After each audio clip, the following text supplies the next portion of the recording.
Hello, everyone. Welcome to the Dissecting Liberty podcast. Today, I'm joined as always with my co-host Liberty Zero. How you doing, man? I'm doing great. How about you? I'm doing fantastic. Minus some internet problems that we were discussing earlier, but I'm doing as good as I can be with very little internet.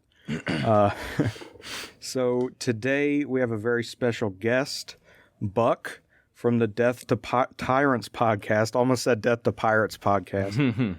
I feel like that right now. How you doing, Buck? I'm doing well. I'm a Raiders fan, so I feel like saying Death to Pirates right now. But other than that, I'm doing well. Thanks for having me. That's awesome, man. Yeah, so I met you in Lake Jackson at the Ron Paul event. Stratton, who is a regular guest on our show, is a mutual friend of ours. And yeah, that was a great little party. I met a lot of really great contacts there, had a lot of great conversations. And I was telling Stratton that night, I love going to things like that because I love, like, that was the first time I ever saw Ron Paul. Oh. And I'd seen Tom Woods before, and I know Jeff Deist and all this sort of stuff, but my favorite thing about events like that is always the after party. Mm-hmm. It's always getting to meet these people, and I mean, that's always the special part, because that's the connections you make and the lifelong friendships. That's how I met Stratton. Oh. At Mises U. Oh, okay. Like, we sort of knew each other online, Yeah. and then we met up at Mises U with him and his other co-hosts. Mm-hmm. And, like, man, just lifelong friends now. Just, it's really special. So before we get into the topic, why don't you go ahead and tell our audience a bit about yourself and your podcast? Sure. I'm Buck Johnson. I host the Death to Tyrants podcast for a few more weeks, and then there's going to be a little bit of a rebranding, and anyone who follows me from here on out will get all of the details on that. But I've been doing it for a couple of years. I'm a firefighter as well. I'm a lieutenant in a fire department. I can't say which one because, we have, I would say, not politically correct ideas in our world. And when you work for an industry or a company, as it were, that is politically correct, I don't want to cross those paths. Yeah. And I've been doing that for 22 years. I'm a musician as well, and I've been playing drums in and around Austin and I guess around the world for a long time as well. I'm, I would say, paleo-libertarian, right-wing libertarian. I guess that's about all I can think of off the top of my head in this introduction type manner. But the podcast has been going quite well, and a few changes are coming, and I think it's for the better. Hell yeah. I just dropped that on you. You didn't know that, huh? No, we talked about it. Okay. At, don't give okay. Yeah, Lake Jackson. Don't give away any secrets. I got you. Yeah. I got you. So we talked about, for a topic today, to talk about how to maximize our freedom. And I think that that's a very good conversation to have, especially right now with how the election's going. So let me ask you, first of all, do you think that come January, Biden's going to be the president? And if so, like, what do you think the best path towards freedom under that situation would be? That is a good question. I've been talking about that all day with friends. That's so tough. If I had to bet money, I wouldn't. But if I had to, yes, I suppose Biden will be installed as president in January. But man, I just don't know. I get sucked into these QAnon threads, and they toy with your emotions, is what they do, because they put forth these scenarios in which you think, boy, that would be crazy. And you kind of, I think people in our world might cheer for some of these things that just freak. Are we allowed to curse on here? No, yeah, absolutely. Okay. I mean, my left-leaning friends would freak the fuck out if somehow Donald Trump got through this craziness and became president once again. And I think I would love it. Just for the reactions of these people. For one, it would help. His whole movement has helped. Well, I don't know if it's intentional or not. Red pill some people along the way, and a lot of them are on the right, like my parents. But it would help red pill some people on the left because they would go, "Where did this come from? The media I watch has not said one word about any of this. Where are these challenges coming from? What's Dominion voting? What is, hammer and scorecard voting? What is this stuff? I never heard of it." And I would be like, "You weren't in the deep, dark corners of Twitter. Where have you been?"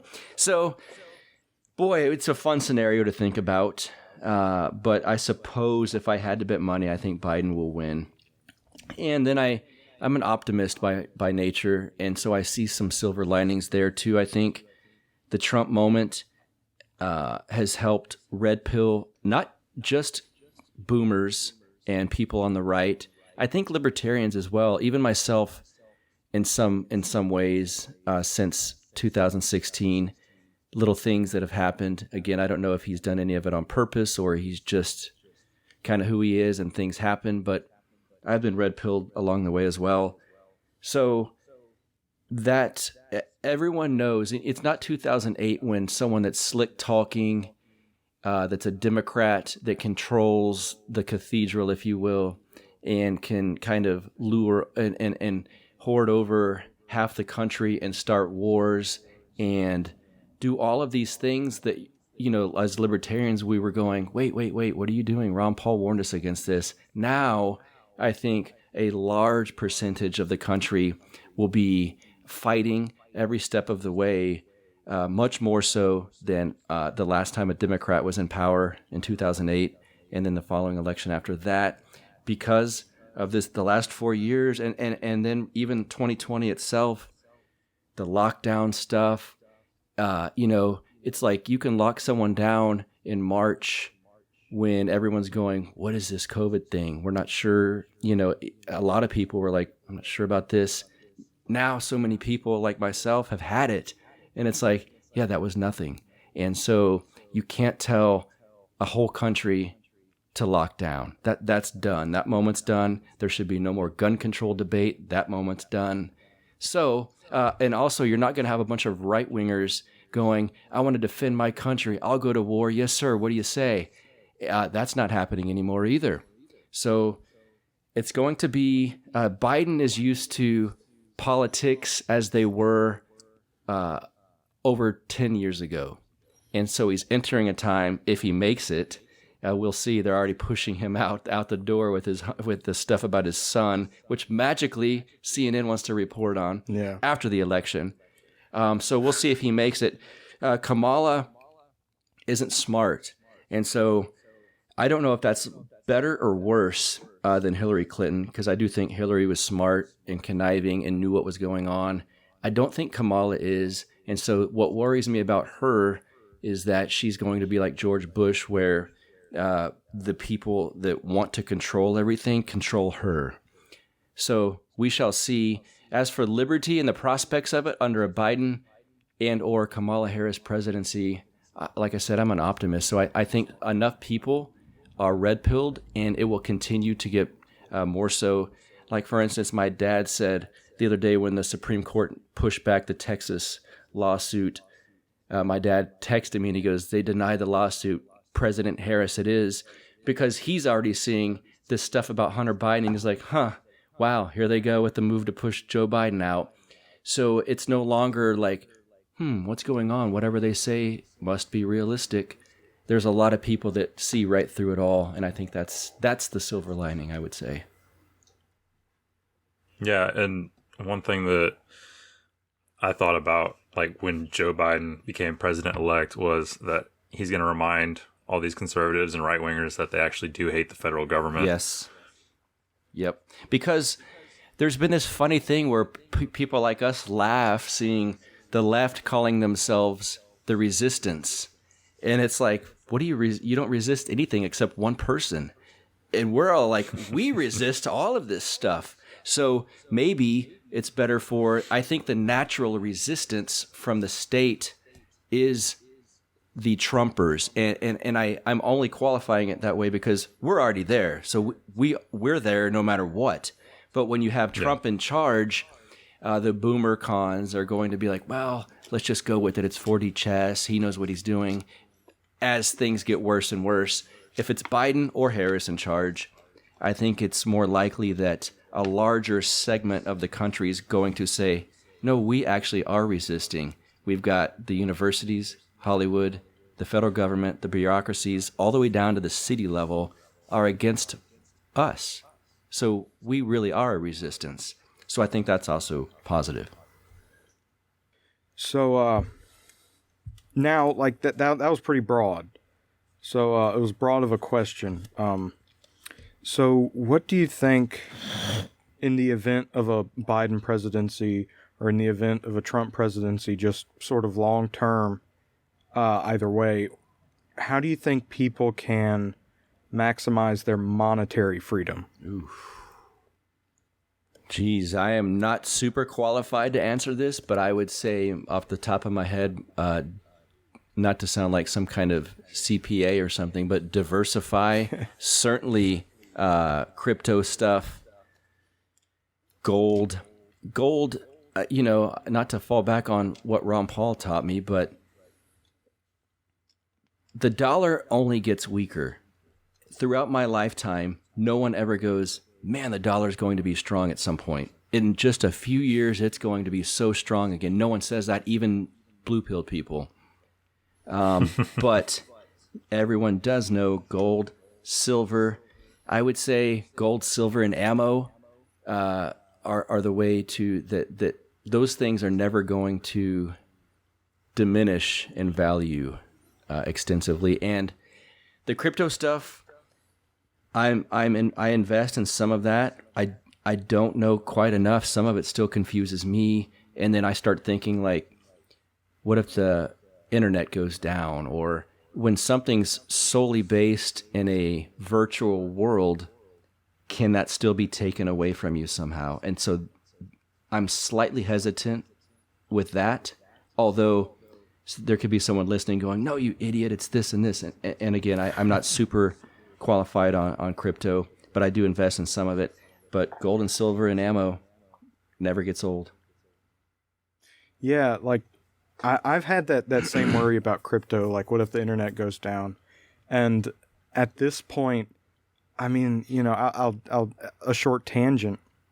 I have a family member that used to run a restaurant supply company, and by the time she was in like the latter 10th of owning that business, before she closed down, everything was online, all of it. And every employee did everything online.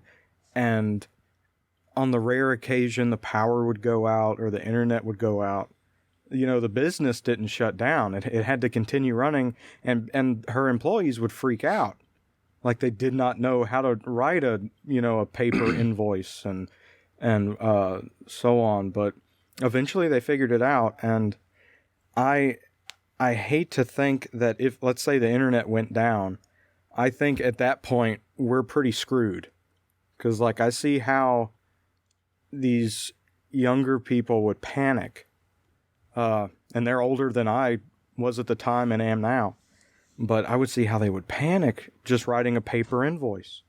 And I don't think the internet going down is that big of a threat, because if I think that's going to happen, then we're going to have a lot other stuff to worry about than, how much Bitcoin we have or gold. Yeah, then it's on. I think that's when ammo kicks in. Yeah, exactly. But see, that's the thing. If it were to happen and you said, we might not have to worry about that, and we might not. But I have a conspiratorial mind. I was in Austin, and I grew up listening to Alex Jones when he was still on public access here. So the second stuff starts going down, even now, like when my internet, it went down for 15 hours the other night, and it was locally, and I thought, this is it. This is it. And so just those little, I knew in my mind overall, okay, it's fine. They're going to fix it. But I thought, okay, what if this was real and the government was shutting everything down and we could not communicate in that manner anymore? And I said, well, they can't take gold away, they can't take silver away, and they can't take ammo away without certainly a fight. So I don't know, maybe it sounds boomery, and it's certainly, like I said, I grew up listening to Alex Jones and watching all of his stuff, so I still get worried about that. I think that the good thing about like that concern is that we see like the government is very incentivized to provide people with internet access. So you see like Amazon, they're going to put up all these satellites. We're going to have Wi-Fi, everywhere, or maybe not Wi-Fi, but signal everywhere. 5G. And, yeah, 5G. Yeah, that's a whole other story, right? But like, since the internet is their main like mode of like propagandizing people, like currently, I do think that like that's going to be the last thing that goes down, and then at that point, you are going to want like physical assets. Mm-hmm. But at that point, like Cotton said, we're all kind of screwed. So don't make crypto your whole thing. Right. But right. I like I said initially, I know it sounds cliche, but diversify and just have different areas. The banks can shut you out, especially my worry now is that banks are going to shut you out if you don't have the vaccine. Yeah. Because while maybe the government won't enforce it, the government, we are finding out, doesn't have to enforce things nowadays. They're not enforcing masks, at least here they're not. But the assholes in the fucking, excuse me, I'm in a small town now, so it's not the same, but the assholes of fucking Austin, they'll scream at you. They'll do the government's work for free. So they enforce stuff. And so then I start worrying that these private companies with ties to the government, well, what if you don't have a vaccine? Can you travel? Can you go to a football event? Can you go to a concert? It's not the government doing that, but I'm honestly at this point, I'm more worried about leftists running corporations than I am the state, even if Joe Biden's in charge. No, that's for sure.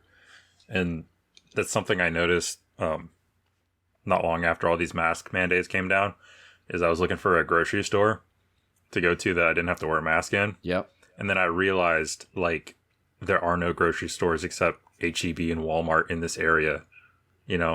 Like, the only grocery stores, quote unquote, are like the ones that carry a few items to like get you through.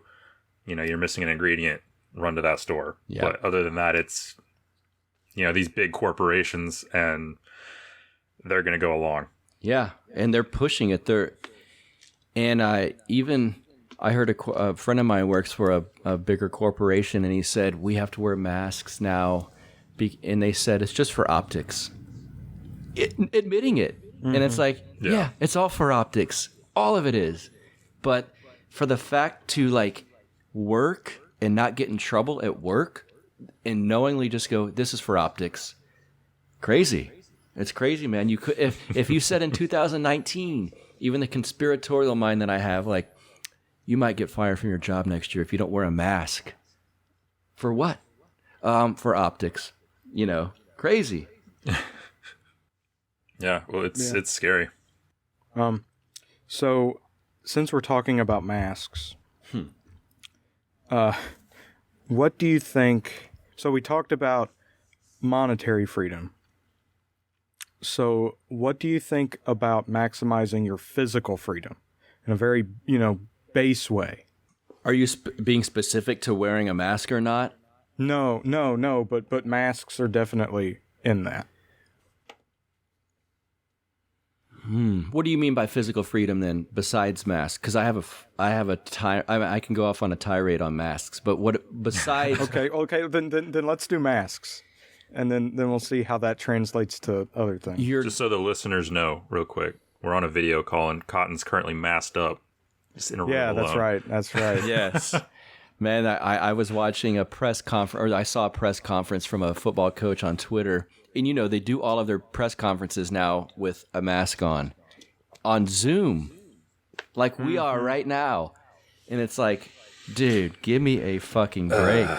This is so for optics. And that's the worst part of it. And a friend of mine said, yeah, this guy said, look at this idiot in HEB. He's wearing a hazmat suit, basically. And he said, I told him, if this is as real and dangerous as everyone says, he's the only smart one. The idiots are the fucking one walking around with a sock over their face. Because if it's truly bad, give me the hazmat suit. Whatever they have in surgery, I'll take that.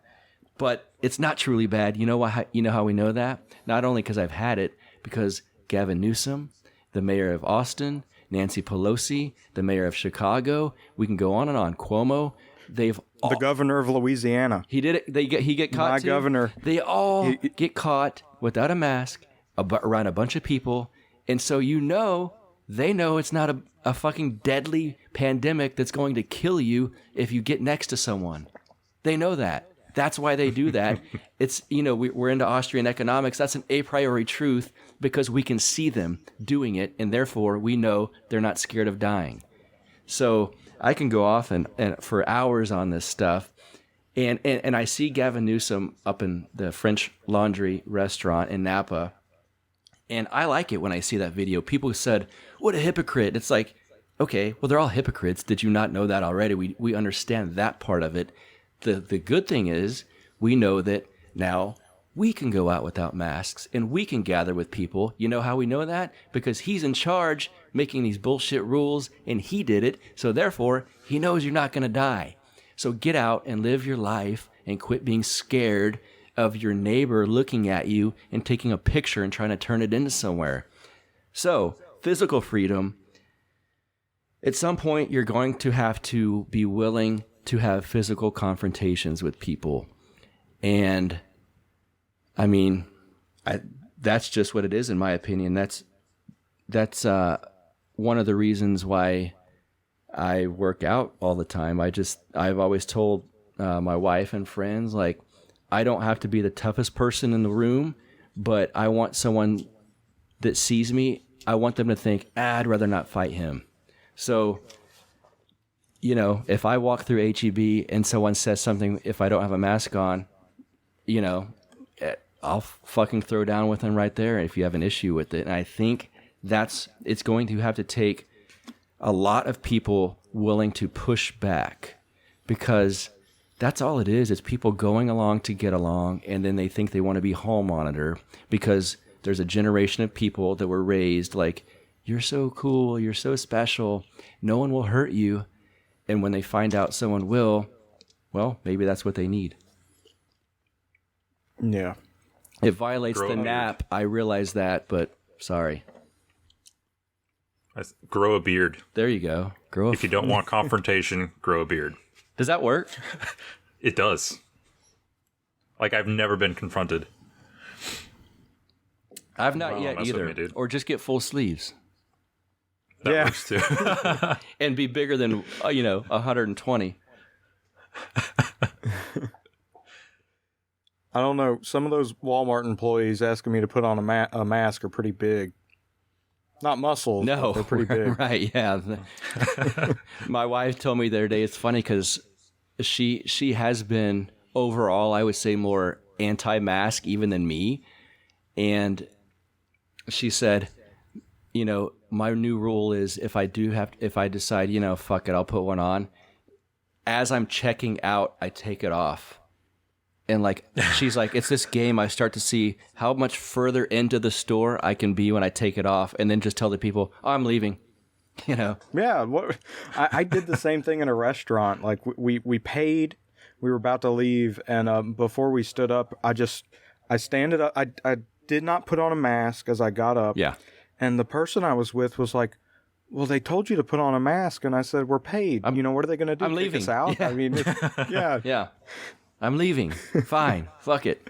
And it's funny because they Yeah. know in their heart, unless there's some nut, far left loon, they know it's just for optics. So a lot of the times, you're only going to face off with like fucking lefty whack jobs, and like Liberty Zero said, maybe grow a beard. I don't know, get some size. Those fuckers, they'd rather pick a fight with someone else. Hopefully. So what do you think about secession? You think it's going to happen? Yes. Think Texas is ready? It's going to take a little time. The fact that, for all intents and purposes, we are the biggest state in the union. I realize there's Alaska. That doesn't really count. So it's us.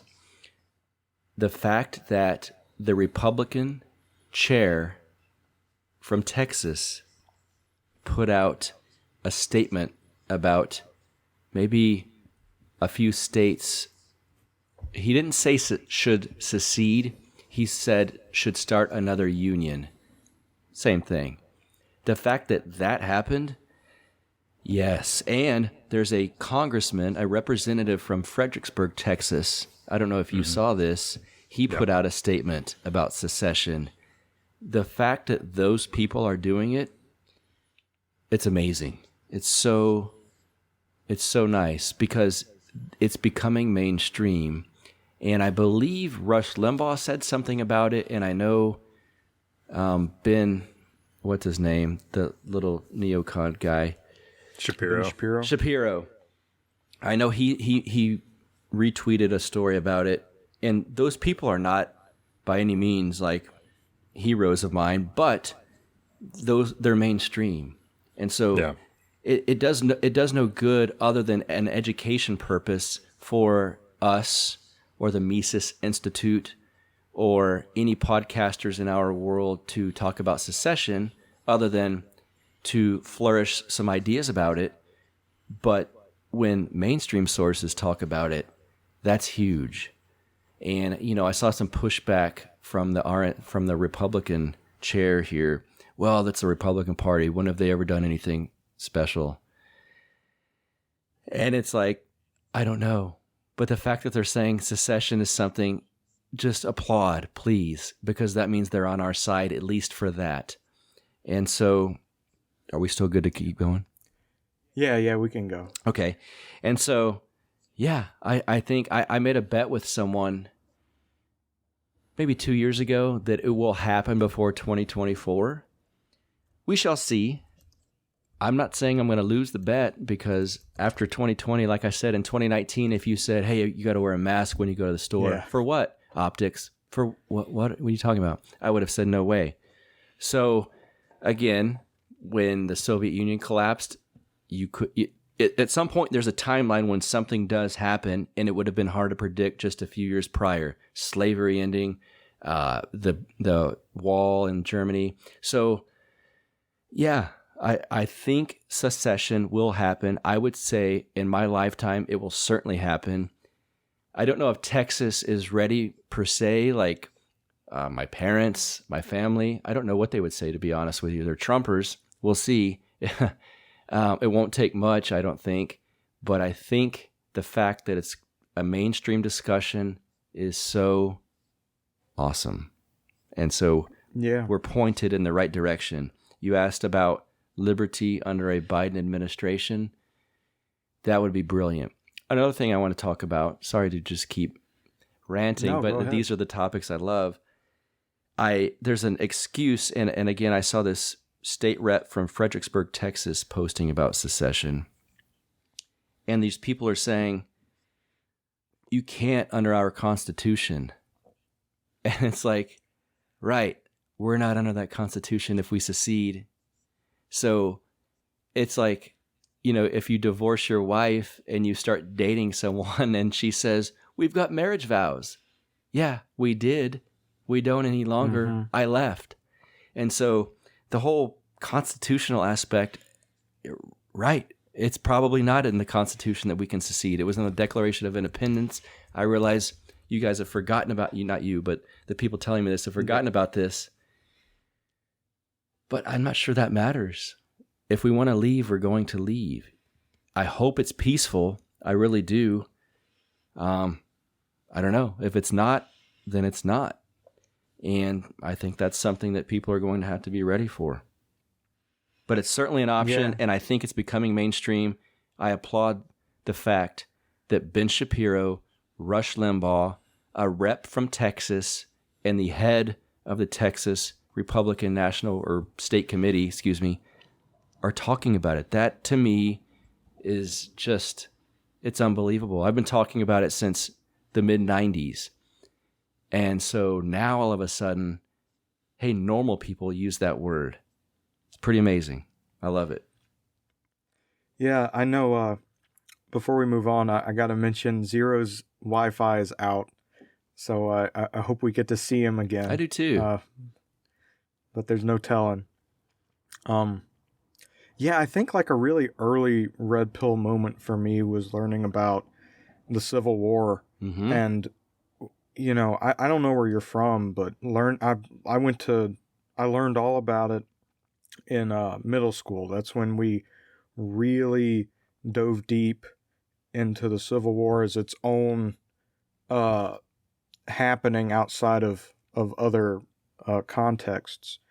And when I learned that being in Louisiana, there's a different connotation to it. Not necessarily pro, like Southern, but there's just like this is your history. It's not just history, you know. And like I still see Confederate flags everywhere, but really, that's awesome. Oh yeah. Okay. So I remember thinking at the time, well, secession being illegal seems stupid. Like it makes very little sense. Yeah. And this was the red pill. I remember thinking at the time it doesn't hurt anybody. Right. So like what's the big deal? And my teacher said, "Well, you'll get it when you're older." You know, which is the biggest cop out. But I mean, you know what? Like compared to schooling nowadays, that's nice that your teacher said that rather than like, well, no, here's why it's going to hurt you, you know, and make up some lefty bullshit. That's nice that the teacher said, you'll figure it out. It's like, no, yeah, I did figure it out. It's not going to hurt anyone. And maybe the teacher meant, well, a lot of people in the South died because of it, because of a tyrannical president of the North. But that's cool, man, because I promise you a lot of school-age children in Texas that have learned about the quote-unquote Civil War don't have as even an open-minded version of it as you were taught. I mean, the fact that they're saying this is your history, I mean, I hope at this point older people don't just go, yeah, it was all about slavery and the South hated black people and they wanted slaves and Abraham Lincoln wanted to defend blacks. You know, I hope that there's a narrative a little bit more nuanced and educated than that.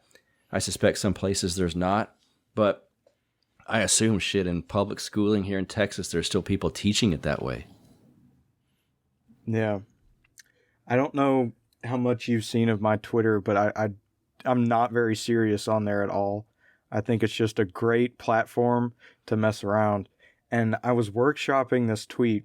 I can't do it now since we're going to talk about it, but I couldn't figure out a way to make it work.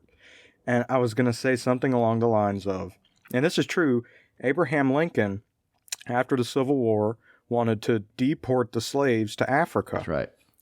So actually, John Wilkes Booth was a progressive hero, and he killed the evil racist that is Abraham Lincoln. I can't argue with that. I mean, I got the name of my podcast from something he said right before he shot Abraham Lincoln. So, you've got no arguments from me on that point. I don't want to call him a progressive by any means, but yeah, he was a hero in a lot of respects. Ooh, I'm gonna get once my new podcast takes off, they're gonna go, remember when he said that one thing? Well, no, you can say like, hey, I was just he killed a man that wanted to deport black people to Africa. That is the truth. Exactly. So, the kind of go back to the conversation we had near the beginning. One thing, whenever I think of secession, I always think of one chief importance, and that is community. I think community is incredibly important, and that I've been listening to their survival podcast a lot lately, Jack Spirko, and he does a lot of great work on that and highlighting its importance. And thinking about that party where we met made me think along those lines too. Mm-hmm. You know, it's I think people in our community, especially on Twitter, feel kind of isolated. Yes. And that's why they got onto Twitter. Yep. Or at least that's why I got onto Twitter. Yeah. But it's been a net benefit for me because, I mean, I met Stratton, I met Zero, Mm-hmm. I met you, Mm-hmm. I met just tons of great people. So why don't you just give me your thoughts on community and its importance? Well, I think that's one of the things that I think the left has, by design, multiple decades ago, started pushing out on purpose because, like Robert Nesbitt wrote, The Quest for Community. And I think that's part of the heart of the good right-wing movement, conservative movement, the ones that mean stuff and have principles, is community. Because when that goes away, when things like community, family, religion, when those get pushed out, that's filled by the state. And so the enemy, one thing you can do to fight a state that seems to never stop pushing forward against you is have community. And I think there's a guy named John Bush in Austin. I can't remember what he calls it, but it's something like freedom cells. I don't know if you're familiar with that. Right, yeah, yeah. But I've heard of that. It's a cool idea because it's basically trying to organize very, very small sections. In fact, he does this, I think it's like up to 8 people is the most effective unit. And that's probably true. So, and his thing is like, look, it's division of labor. It's stuff we all know if you're into Austrian economics. Who's good at XYZ? You've got a guy that's good at medical care, a guy that's good at growing food, a guy that's good at fighting, a guy that's good at work, guy, girl, I think etc. you're cutting out a bit. He, her, shim. So I think that part's extremely important. And you're right, that party felt that way because not only because of the lockdowns that we've been, we're a little bit more privileged, I guess you could say, here in Texas. We're not locked down, quote unquote, as much as a lot of states. But when you go to a Mises event and then like the after party that we had, there's this feeling like I'm around normal people. Yeah. And they don't even have to think just like me down the line. There could have been debate on, who knows, abortion, there's borders, there's a lot of topics that libertarians and freedom-minded liberty folk debate. But it's always very open-minded. It's educated typically, and yeah, it's this feeling like, why can't I get more of this? And so I think that you would be surprised if you're listening out there listening to this. It's like we have a group where I used to live back in Austin, and I'm only 30 minutes outside of there now. That was started called the Austin ANCAP group after anarcho-capitalists, and so that was started by like 2 people. And I would venture to say there's maybe 40 of us now. And there's Trumpers, there's left libertarians, there's, of course, anarcho-capitalists.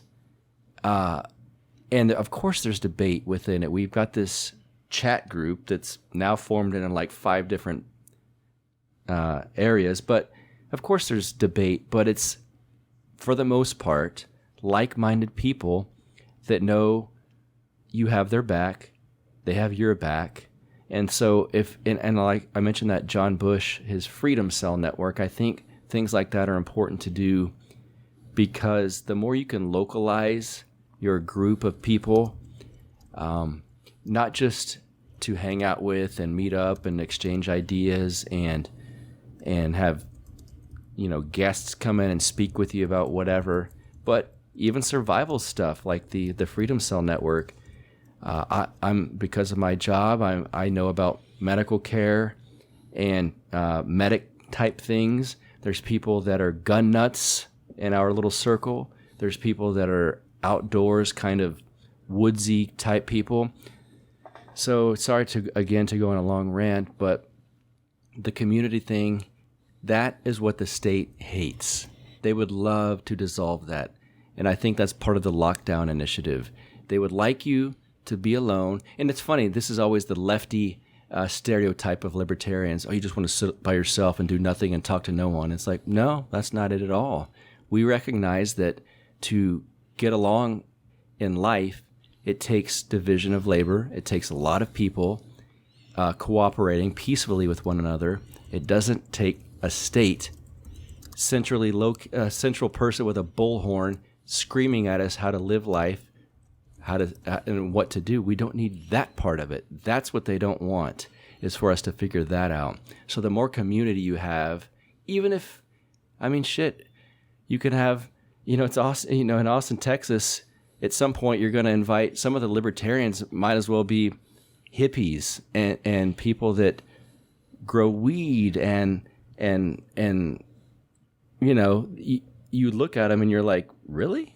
But it's division of labor, peaceful interactions. And I think that kind of stuff is important. They don't have to agree with you down the line on every issue. But, sorry to go on that long rant once again, but that's what I think about the community. No, that's great, man. I completely agree. Do you know about Childerberg? Yes, I do. Yeah, I've interacted with those guys a few times on Twitter, and I missed it last time, and I cannot remember why. Well, I guess the last one was probably canceled because of the lockdown stuff. No. Or did it happen? That's where me and Zero met in person for the first time. Okay. I apologize. I don't know why I could not make it, but a lot of people couldn't come, it's completely understandable. That was still fairly early in all the virus stuff, so yeah, but people didn't come. It wasn't because of that. That whole thing's, I've been like, I don't give a shit about this. But it must have been I had to work or I don't remember, but I'm disappointed I did not go. And the next, whenever that happens again, I will be there. Well, yeah, I never miss a chance to shill Childerberg a bit because it was just such a special thing. It was like, I described it to Stratton. It was like that after party that we had or went to, except it was 3 days long, all day long. You're hanging out with these people from morning till dusk. And it's the best. That is cool, man. That's like that was such a fun time at that after party, and it was so spontaneous. And there was a punk rock aesthetic about it because, I've been in music and everything, and the fun time was not just playing a show, it's the after party. And so we're at the Mises thing, and I thought, I'm going to talk to Strat. I'm going to talk to so-and-so and like, hey, we just started, hey, come to this after party. And then all of a sudden we're at this great lake house, all these people I get to meet. And it's just wonderful. And there's no hysteria. There's no authoritarian, just the stuff that we all put up with when you're in our space and you're looking at the outward world. It's just nice to get away. And no one said anything about a mask. No one said anything about super spreader events. And it was just actual, like in these, like you guys and Strat, I'm talking to people that are so young and that know all of this stuff and this literature. And it's just mind-blowing. It's just wonderful. And I left that like, what a recharge that was. So Absolutely. wonderful. Yeah. One thing that you're talking about community, and I was listening to a Jack Spirko episode the other day, and one thing that he said was that we don't need community right now, but when we do want it, we'll want to have those connections in place when it's actually necessary. Yes. Yes. Yep. Because you can't wait till shit goes down and go, all right, who's my friend? You know? Right. Because they're not doing it. Like, that's the thing.